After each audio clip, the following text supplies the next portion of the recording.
Thyroid gland को push दे देती कि आज का काम तुम कर लेना वक्त पे।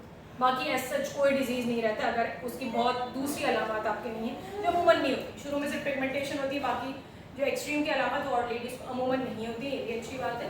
पहले आप मेडिसिन ले लें and it's okay to have to go for life time. नहीं तो कलौंजी और सीड साइक्लिंग की तरफ भी आप जा सकते हैं। सीड साइक्लिंग क्या होती है आप लोग बाद में सोच सकते हैं, सेशन लंबा हो जाएगा। अच्छा, स्ट्रेस एक ऐसी चीज़ है।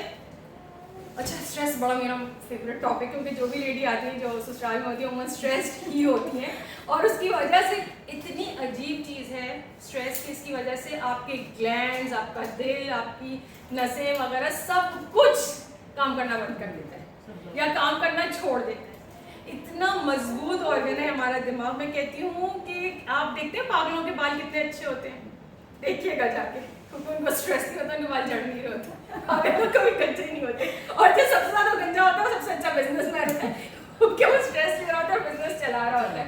फैक्ट्स ऑफ लाइफ है, फैक्ट्स ऑफ लाइफ। मैं जब बहुत ज़्यादा काम करती हूँ उतना ही ज़्यादा ऑयल फेस पे प्रोड्यूस होता है, उतना ही ज़्यादा थोड़ी देर बाद मुझे लगता है, जिस दिन मेरा क्लोजिंग उस दिन लगता है कि मेरे तो बहुत ज़्यादा एक्ने हो गए। क्यों? क्योंकि जेनेटिकल डिसऑर्डर्स भी हो जाते हैं। मेरे पेरेंट्स कजन हैं, खालाजाद।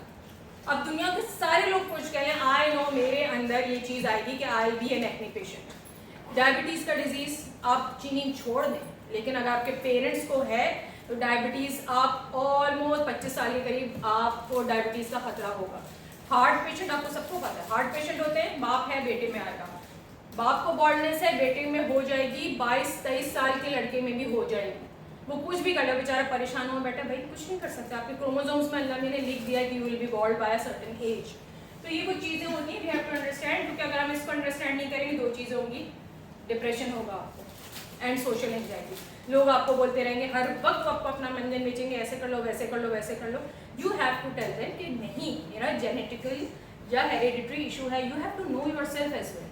हर चीज़ का एक हद तक ही इलाज है, और जिस हद पे अल्लाह मियाँ ने मोहर लगा दी है वो हद है कि आपका क्रोमोसोमल मेकअप, उससे आगे आप इलाज नहीं कर सकते। हाँ, दुआ जरूर कर सकते हैं अपने लिए। You have to understand all these things. सब चीज़ें साथ होके ही करती, ना ओरिफ्लेम पूरा इलाज है, ना डॉक्टर की मेडिसिन पूरा इलाज है, ना खाली दुआ पूरा इलाज है, क्योंकि अल्लाह ने भी कहा है दवा भी दुआ भी। ठीक है, सब चीज़ों के साथ चलना है, स्ट्रेस कम रखना है।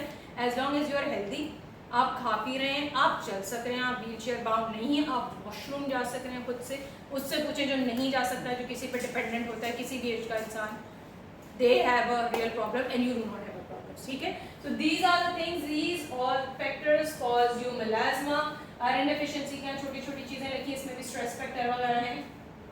थायराइड ग्लैंड यहाँ होता है, सबको ही पता है, उसके भी लिखा है, इसके बहुत ज़्यादा डेप्थ में नहीं जाएंगे। मेलास्मा को मैं काफ़ी हद तक कवर कर चुकी हूँ, लेकिन इससे रिलेटेड आज की एक बात याद रखिएगा, आज की प्रेजेंटेशन बोरिंग नहीं है। आज की प्रेजेंटेशन से आप लोग कमाएंगे इंशाल्लाह अज़ीज़, क्योंकि आगे की जो स्लाइड्स हैं उसमें आप लोग देखेंगे कि हमारी ये प्रोडक्ट खुद यूज़ करके नंबर 1 आप लोगों को क्या फ़ायदा हो सकता है, नंबर 2 आप इसको सेल करके पैसे कैसे कमा सकते हैं। यहाँ आके हम थोड़ा अटक जाते हैं। मोस्ट ऑफ अस खुद बेनिफिट कर चुके होते हैं, लेकिन आगे वाले को बता नहीं पा रहे होते कि आपने ये प्रोडक्ट क्यों यूज़ करना है, ठीक है, और वो महंगी क्यों है। महंगी पे ही अमूमन अटकते हैं ना, वरना आपको देख के मैंने ये यूज़ किया, देखो मेरे बाल ऐसे, मेरी स्किन ऐसी, तो वो कहेंगे हाँ दे दो, लेते क्यों नहीं। किस पे अटकते, सिर्फ प्राइसिंग पे अटकते। उस अटकन को कैसे सॉल्व करना है इंशाल्लाह कोशिश करेंगे मैं और मेरी टीम आज आपको इस बारे में बताएं। उसके लिए सबसे पहले आएंगी मेरी मैनेजर, बड़ी प्यारी सी बंदी Urooj Khokhar, please give her a big hand. अच्छा, इसके साथ ही हमारे पास पासवर्ड चैनल आ गया है। उरूज आपने ऐसा क्या किया है, क्योंकि मैं सरदान को बुला के लाती हूँ, मेरे पास खजाने की चाबी है। आप चाबी कैसे खजाना खोलिए, मैं अजमान को लाती हूँ। चलें जनाब, जब तक सरदान आते हैं तब तक अभी तक मज़ा आ रहा है, एंजॉय करें आप लोग, कुछ सीखने को मिला। क्या आप लोगों को हर्डल्स आते हैं अमूमी तौर पे जब आप सेलिंग की तरफ जाते हैं? आपके क्लाइंट्स किस बात पे सबसे ज़्यादा जो है वो आपको लगता है प्रॉब्लम क्रिएट करते हैं आपके लिए? एक्सपेंसिव पे मेरे साथ तो